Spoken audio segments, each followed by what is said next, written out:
The White House has confirmed that the US will not be participating in official talks at the G20 Summit in South Africa this weekend, and this with US Press Secretary expressing disappointment with South African President Cyril Ramaphosa's comments, saying that the US does not appreciate his language.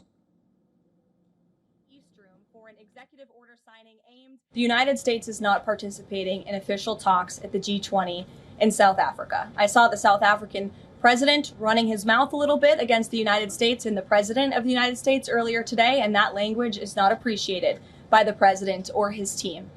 The ambassador or the representative of the embassy in South Africa is simply there to recognize that the United States will be the host of the G20. They are receiving that send-off at the end of the event. They are not there to participate in official talks, despite what the South African president is falsely claiming.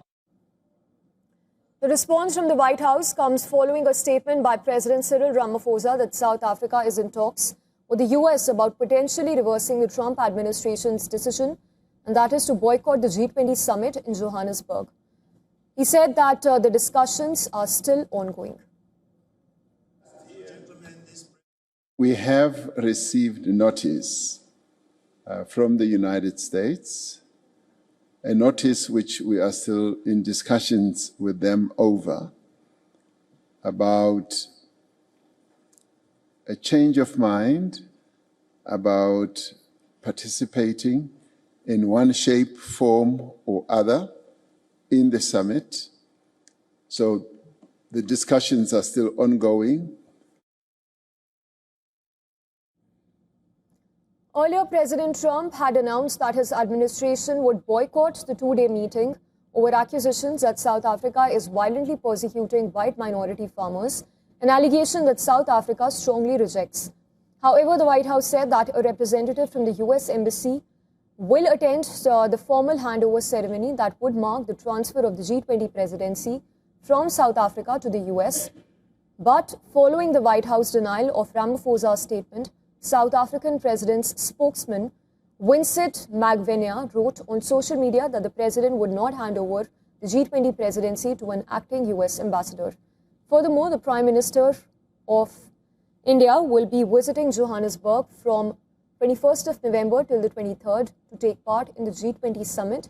According to India's Ministry of External Affairs, Prime Minister Modi will put forth India's perspectives on G20 agenda and is expected to speak in all three sessions of the summit.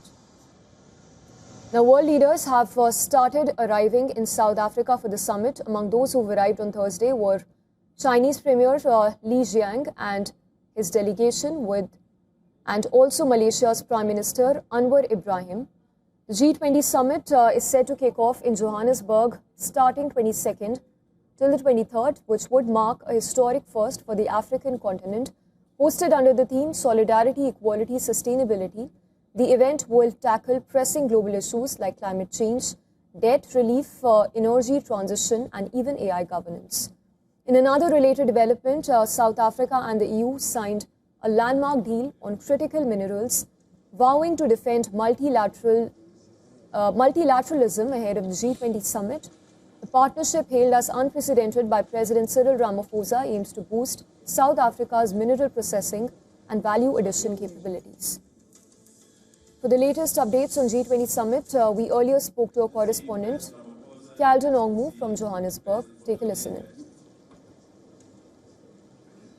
South African President Cyril Ramaphosa announced that they had received notice from the United States with regards to participation in the G20 Leaders Summit, and he said discussions are ongoing. Despite the announcement coming at the 11th hour, Ramaphosa welcomed the decision, adding that it was a positive sign and that boycott politics do not work.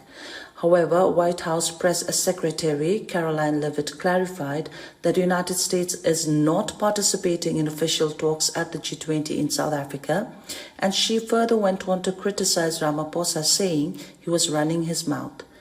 The letter that was sent from the American Embassy to South Africa's Department of International Relations and Cooperation stated that the U.S. delegations attending the summit will be led by U.S. Chargé d'Affaires in Pretoria, and they will participate in G20 Presidency handover ceremony as part of the closing session on November 23rd. Vincent Magwena, who's the spokesperson for South Africa's presidency, on X wrote, and I quote, "The president will not hand over to charge the affairs," close quote, meaning President Ramaphosa will not hand over G20 presidency to a lower level official.